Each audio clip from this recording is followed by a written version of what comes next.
Saúde em Ação. Oferecimento SSG. Saúde para todos. Para quem toma medicação controlada, prescrita por psiquiatras, atenção agora para a rotina no final do ano, especialmente por conta das celebrações. Será que as festas interferem? E o uso do álcool? Luísa Manfredin, psiquiatra, nossa convidada hoje. Bem-vinda, Luísa. Bom dia, muito obrigada. É um prazer estar aqui. Prazer é nosso. E realmente, né, para você que acompanha esses pacientes psiquiátricos que tomam esse tipo de medicação, final do ano dá uma emboladinha ali na rotina? Sim, com certeza.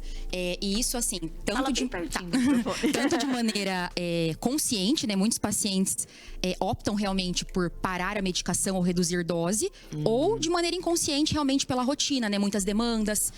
Às vezes, alguns pacientes viajam, esquecem a medicação, tentam entrar com contato com o psiquiatra está de férias.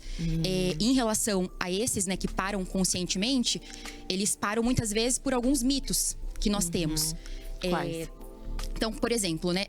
Não sei se você já ouviu falar, eu não sei, assim, quem foi a primeira pessoa a falar isso, mas os pacientes, eles sempre reproduzem uma fala, né? Eles sempre perguntam assim: doutora, quando eu for beber, eu paro a medicação no dia? E isso, não, né? Incorreto. Nós sempre orientamos assim: medicação de uso contínuo é contínuo. Então, independente do que você vá fazer no dia, tomar a medicação. Ou seja, faz o ano inteiro certinho, no final do ano quer desandar, e o álcool, ele interfere também? Eu queria emendar nessa pergunta, porque logicamente que vai beber, não pode parar de tomar remédio, mas existe uma quantidade mínima segura? Bom, então assim, inicialmente, né, álcool não é seguro em dose nenhuma. Atualmente a gente sabe que não existe dose segura de álcool, mas nós sempre temos que pensar no paciente da vida real, não no paciente do livro. Então assim, geralmente o paciente da vida real, ele vai querer beber. E é uma questão cultural, né? Ainda mais final de ano, festas.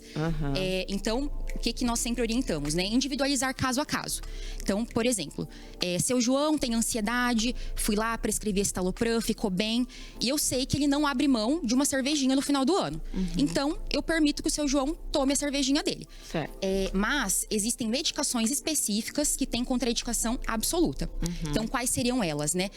Aquelas tarja preta. Então, especificamente, clonazepam, diazepam, bromazepam, o famoso Zolpidem também.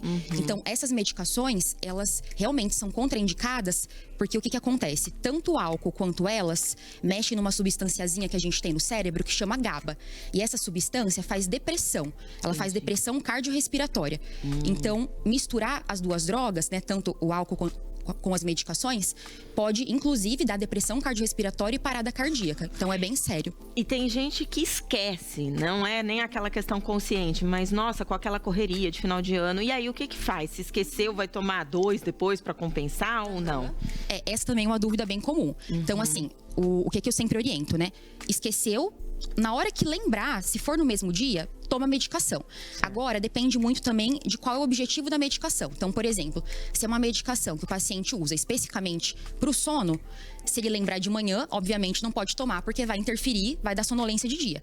Mas se for uma medicação que não altera sono, então ele pode sim, no próximo horário que ele lembrar, tomar. Agora, tomar em dobro, isso já é perigoso, a gente não orienta. E alterar a dose também, Luísa, é perigoso também? O que pode trazer como consequência? Sim, isso também. Tem muitos pacientes que, novamente, né, na questão do álcool, eles acham às vezes que reduzir um pouquinho a dose da medicação vai ser mais benéfico, né, para misturar com álcool. E isso também não, porque, por exemplo, às vezes o indivíduo, ele tá estável, ele tinha uma ansiedade, tinha uma depressão, tava bem, e essa redução da dose pode levar à instabilidade. E o grande problema é que muitas vezes não é só retomar a dose, muitas vezes vai precisar de todo um manejo, de entrar em contato com o psiquiatra, ajustar a medicação, então é todo um risco que se corre.